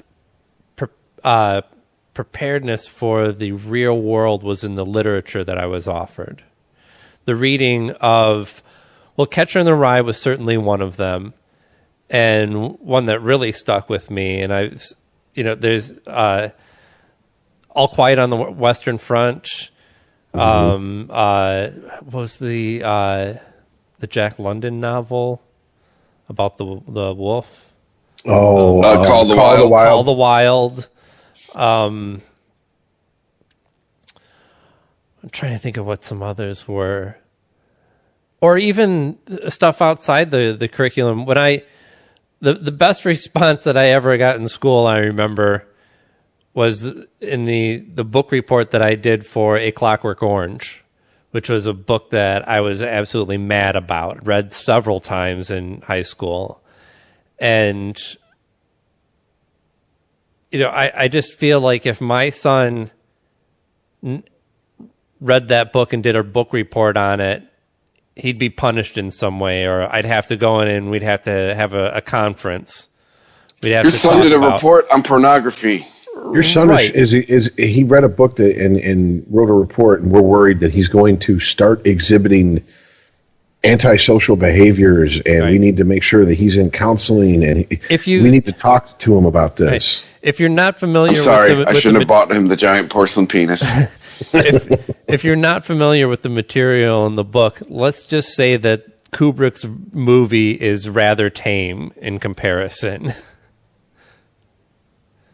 There's some pretty raw and nasty shit going on in there, but I think it's because I did a good job of presenting what was important about the violence that was presented, and that it wasn't just violence for violence sake, like a slasher flick would be. There was some meaning behind it in the literature. But yeah, I guess the point I was making, though, is that the books that I read in high school were what prepared me for what the real world was like out there, in ways that science class and history class and Spanish and art classes and anything else that I took was, while all necessary, never really could. Well, maybe the Spanish, don't close the book on that one yet. You never know. No, you're missing my point. No, I'm going to stop you there because you're completely missing the point on that one. I'm not saying that those classes were worthless. Those are all necessary and good things to learn. But as far as the types of things that you'll have to come to terms with as an adult, what real life is really like, the type of hardship that you're likely to face, it was all right there in the literature. Becoming of age type of things. They could paint whatever rosy picture of their future that they wanted, but the authors weren't going to let you down. They have no reason to lie to you. Here's the world as it is. People die. People have to do fucked up things to survive. People are hateful and horrible to one another, but we also learn how to overcome all of those things. Even the most horrible things, we have the power to overcome as human beings. And it's not taking away those, and I listed, just a handful of books. Taking away even one or two of those out of a curriculum leaves a bigger hole than people can imagine, at least from my experience. Well, it's having gone to school up here in Michigan and having also gone to school quite a bit in Florida. One of the things that I've realized is, or I realized then, was what you're taught, and as far as in English, and the spin that's put on it. Yeah. Certain books up here, like Johnny Got His Gun. Right. Very anti-war novel about World War I. They made a film. They used the footage for Metallica's one video for people that don't know what I'm talking about. That wasn't in my curriculum, but from what I understand, is just kind of a more extreme version of what All Quiet on the Western Front was. Yeah. That was some hardcore school, man. That was, that was a book that we were given, because at one point in English we were given a list, and it was pick books that X amount of books and do reports on, and that was one of the books that was on the list. Whereas when I went to Florida, it wasn't there. It was Red Badge of Courage. Yeah. It was more, and I mean, they're both books about the horrors of war. It's just... Yeah, but Red Badge of Courage is a little more like Clint Eastwood style. Exactly. Like, that's where you saw where I was going with that. And right. It's like, this is fucked up shit, but we're men, and we just plow through it, and we don't stop to think about the fucked up things that are going on around us. And I think back to 12, 13, 14-year-old me, and I was able to see the difference in that. And one of the reasons I was able to see the difference in the type of education and the type of syllabus that I was given was because I had been exposed to these ideas and I had read these novels and was able to compare and contrast because of that, because I was taught how to question and think for myself instead of just binge and purge, read the book, barf it out on a test and forget it. Right. And that's one of the things that would terrify me as a parent of kids, Aaron, your kid's age these days. Yeah. Is what the fuck? What are we teaching kids? I mean, the school as a manufacturing plant to make quiet and content worker bees, that's always been there. No, in any culture to an extent. Well, but even more so are they even being taught to think for themselves? No, we're to teaching question them things, or are they just being taught to just shut up and repeat what they're told? It comes across to me that we're teaching them not to think because someone else is going to do it for you. That's what it's coming across. Don't bother to form an opinion. One will be formed for you, and you will be told how to feel. That's what it comes across as to me. But I'm old guy now, apparently. Well, I remember clearly isn't for you anymore. I clearly remember taking classes and having teachers that I would talk to between classes, after classes, whatever.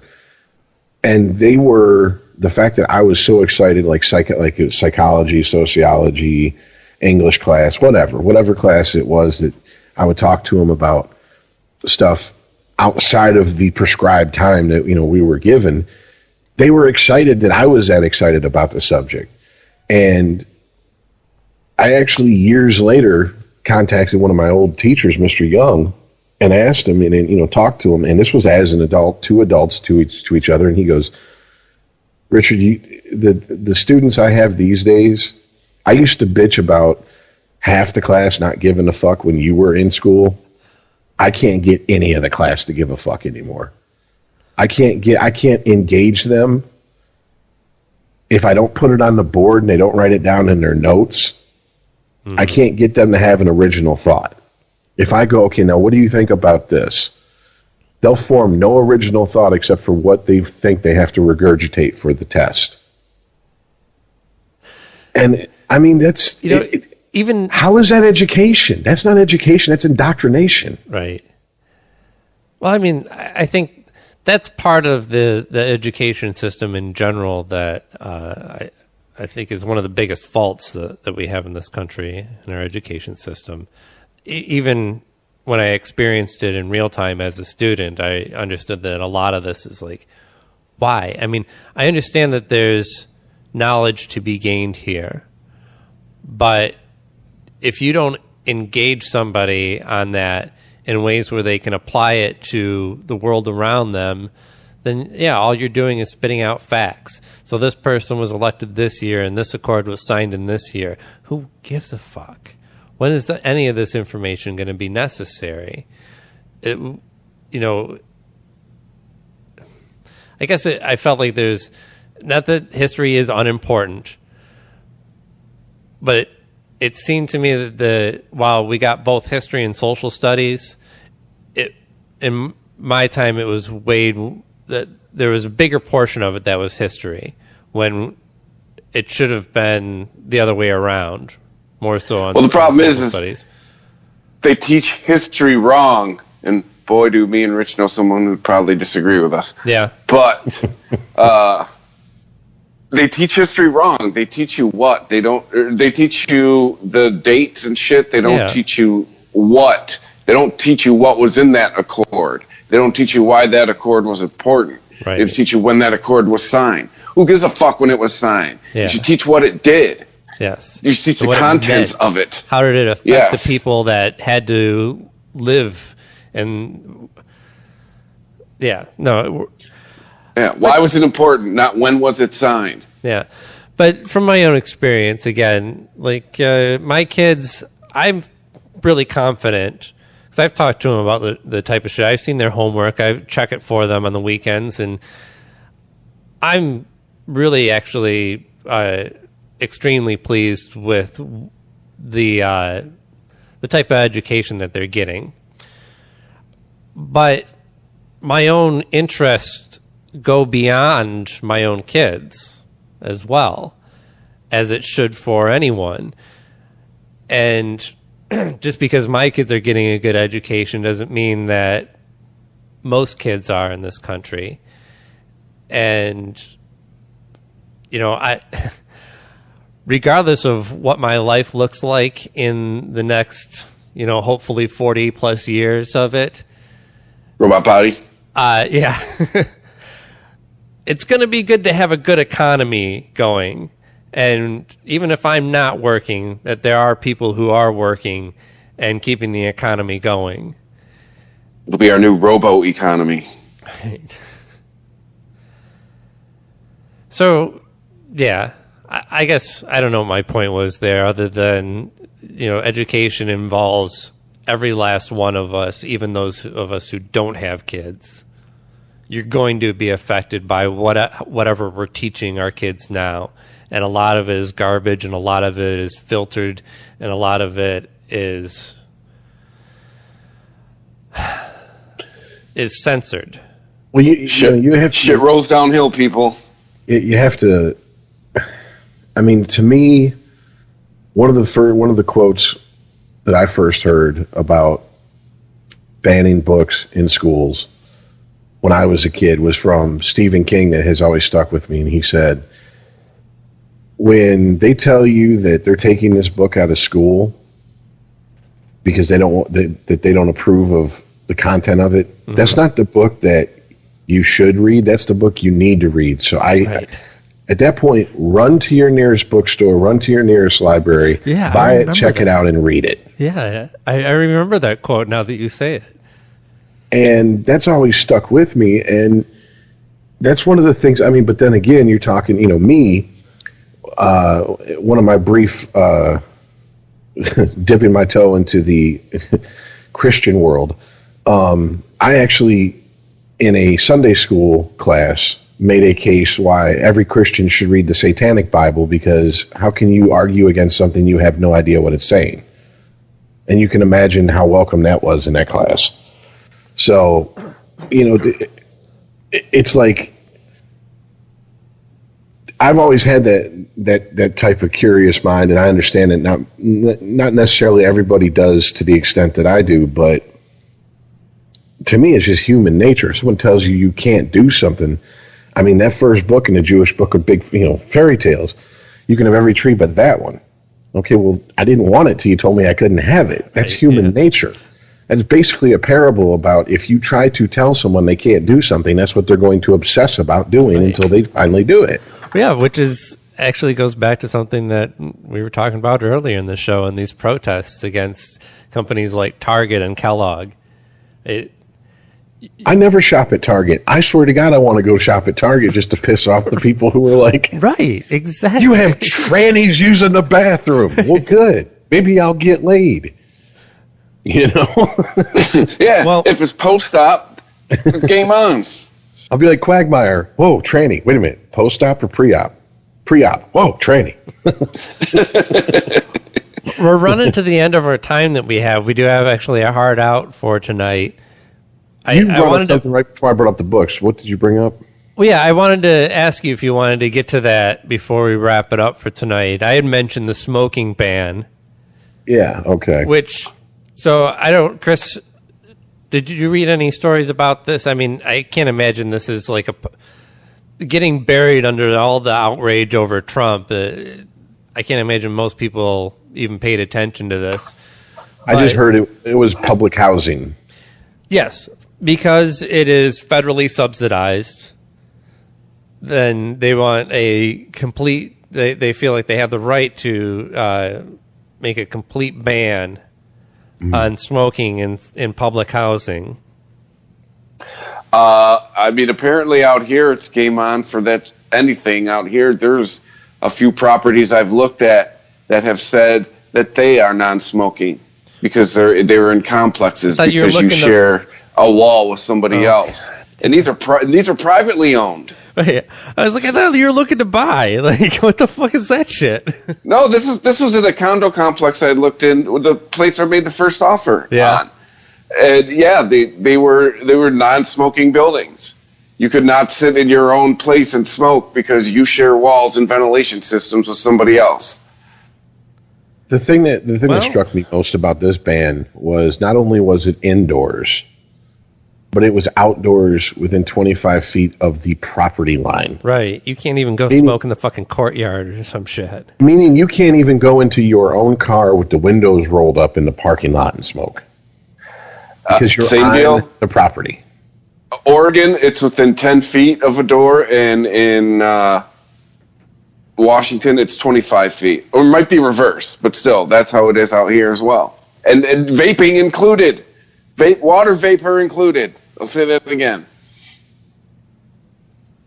Well, I mean, that basically, I don't want to get off on this, but when that House resolution passed, that was basically, that signaled the end of vaping as some sort of alternative to tobacco, period. Because they lumped it in there with it. So that's just a matter before. It's going to move from the East Coast and West Coast into the middle of the country, and then probably in 10 everything else. Vaping is going to be just as bad in the eyes of public as any form of tobacco. So it says on the New York Times story, let's see, the rule covers cigarettes, cigars, pipes, and hookahs or water pipes, but not electronic cigarettes. Yet. Yeah, right. We'll just wait. But yeah. But hey, heard on the Adam Carolla show this morning, deadbeat dads are now treated better than smokers are. For some reason, that's where we're at. Well, that was his opinion. I mean, it was. I'm not saying that he's wrong, but it was merely. No, I fully agree with it.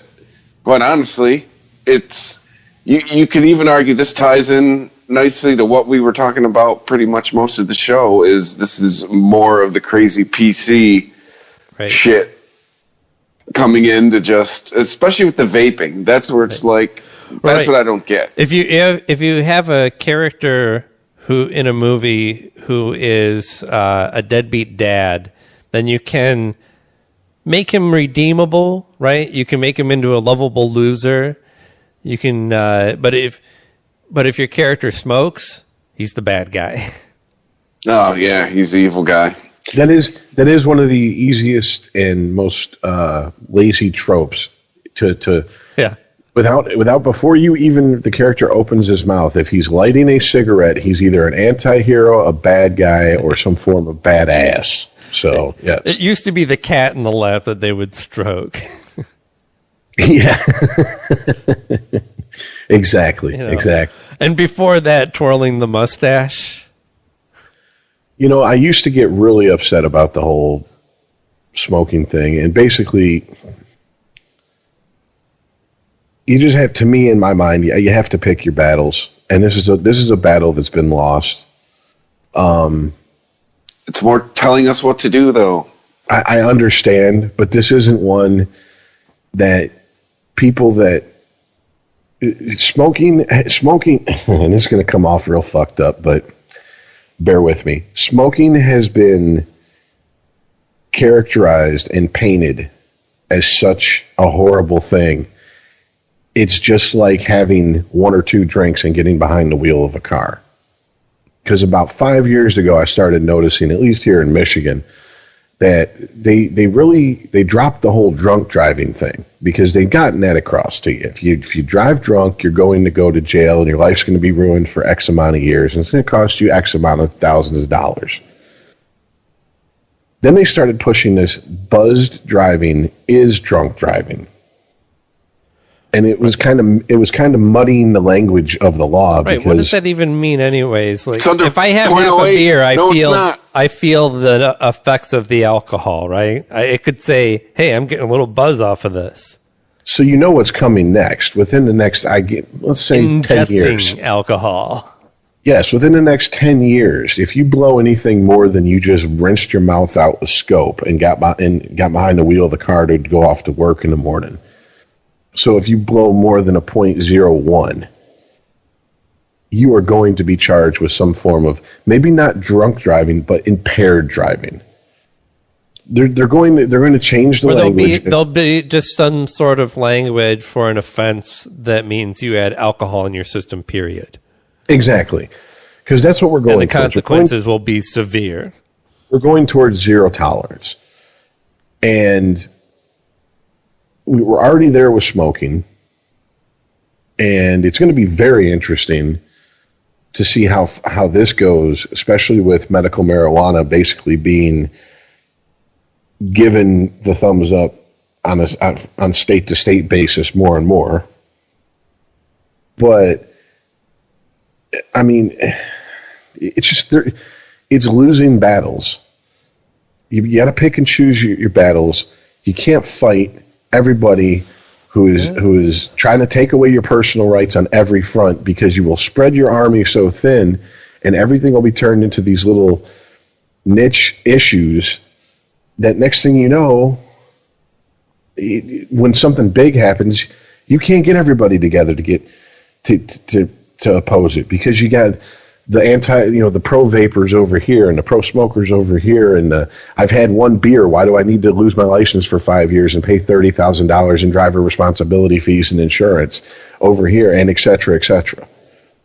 But I mean, we all know what it is. It's the nanny state. It's the fun police. We've called them what they are. Thought police, whatever. Yeah, exactly. That's what we are heading for. Right. And what's funny is both the extreme left and the extreme right don't realize they're both co-pilots on that bus together. For the extreme right, it is the sin factor. You are doing something we don't like, and we consider a sin, so there has to be consequences for it. And since we're not confident enough in the afterlife consequences of your actions, we have to punish you while you're here, and then you have eternal damnation to look forward to afterwards. And for the extreme left, it's the I don't like it, and I'm going to work backwards from I don't like you doing this to find a reason why you can't do this. Essentially, I'm going to find you guilty from the get-go and then work backwards to find a crime that you are guilty of. And the root of both of those lines of thinking is, hey, I just think you're a horrible person. The root of both lines of those things is fascism. Yeah. Once again, one's from the religion, one's cultural. And there's just these issues, there's nothing we can do about it. I mean, if you live in public housing, here's the deal. Here's the one thing I will say. How the fuck are they going to enforce this in public housing? I've had people I've known lived in public housing. I've couch surfed when I was homeless, and at friends' places who have lived in public housing.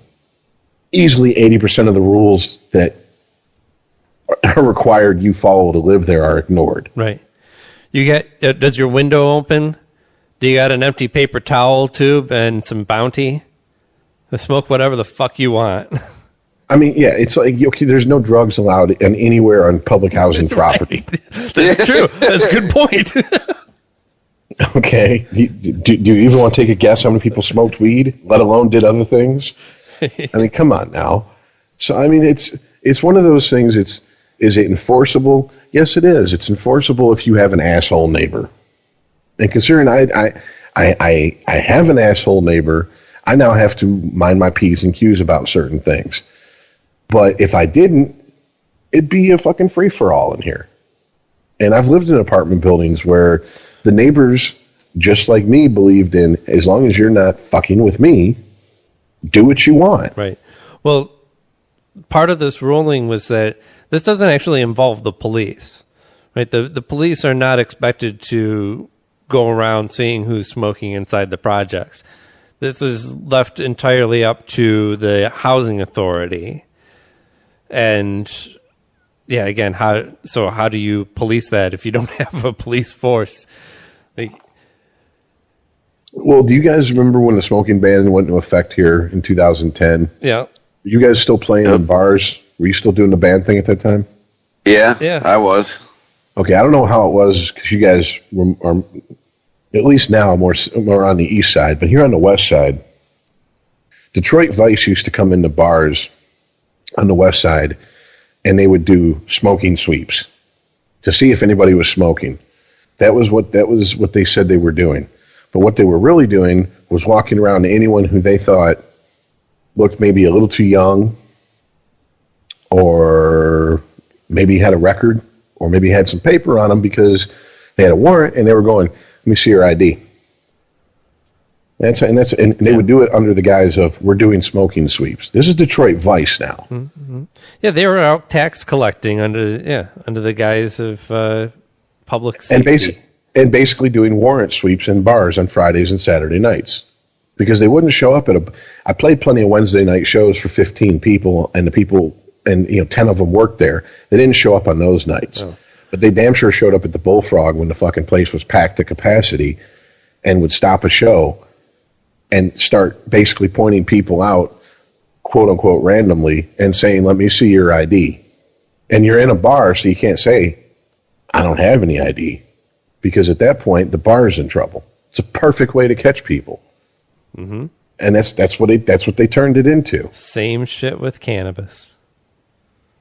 So this is for whatever reason, in whatever social contract that we have allowed to be forced upon us here in America, we have decided that this type of behavior is okay. That we are willing to put up with it. Yeah, here's the truth. If the government wants to control you in a certain way, they will and can find what you love and find a way to turn it against you. And they have this capability to do it with a number of things. So don't just say, "Well, I don't smoke cannabis. I don't smoke cigarettes. I don't do this or that. I don't drive drunk. I don't partake in any of these horrible sins." Well, someday, when they actually want to put their knee in your back, they'll find a way. Because you've already given them a way to do this with so many other groups in this country. Well, my father used to say all the time that all these people who are just jumping up and down and stomping their feet and lighting a torch for, smoking bans and stuff, he goes, "I hope you enjoy it, because if you drink alcohol, if you enjoy fatty foods, if you enjoy fast food, you guys are next on the list." And they've actually enacted in certain parts of the country soda tax. Mm-hmm. Where they tax it as if it's alcohol and tobacco. Right. Basically a sin tax attached to it. Yeah, people are okay, though. A lot of people are okay with the government controlling behavior because they're seeing it from their perspective is a disgusting or unhealthy behavior. But the core principle there is you're letting the government dictate behavior of the people. Right? That should be your major takeaway from what's happening here. Not that they're doing it to somebody else. Once you give the government power to enact against some minority that's not you or you have no association with, they can take that power and do whatever the fuck they want with it. And who knows where they're going to focus it next. Yeah. Case in point, oh shit, brain fart. We were just talking about it couple shows ago. Yeah. And I just had a brain fart. We're getting to, okay. We got to wrap The this end one here, up, yeah. but maybe we can save that one for later. Yeah, that's no problem. If your fart ever comes back, I don't know. Farts don't do that, do they? Would you let them go? Yeah. I don't know. What if it's they're free range. If it's just the same fart that keeps coming back again and again that you never get rid of? I saw someone post something online that said farts are like love. If you have to force it, it's probably shit. So that is a great note to go out on. So I guess from there we'll thank everybody who's listened, who's downloaded, who has followed us. Yes, thank the people, but real quick, thank you too, because I don't know, we can't ever stop doing this podcast because you're the last two sane people that I can talk to. I know, right? That's scary. Yeah. Because I'm not all that sane. Well, yes, thank the people. Thank you, everyone, for listening. Yeah, and follow us at Unregimented Pod on Twitter. Yeah, that's pretty much that's the social media platform that matters, at least with podcasts. But if you like it, tell a friend. Thanks for listening. We'll catch you next week, guys. All right, later, guys. Peace.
If you enjoy this show and want more people to know about it, head on over to iTunes, leave a comment, and rate it 5 stars. Make sure you like and share us on Facebook, and don't forget to follow us on Twitter. Just search for Christopher Media. Thank you in advance for supporting Christopher Media by clicking on the PayPal button and by clicking through to all the sponsors who support ChristopherMedia.net. Most importantly, we would like to take the time to extend an extra special thanks to you. Christopher Media could not exist without your support. Thank you for visiting ChristopherMedia.net, and thank you for listening. Christopher Media. Let's make some noise. Thank you for visiting ChristopherMedia.net.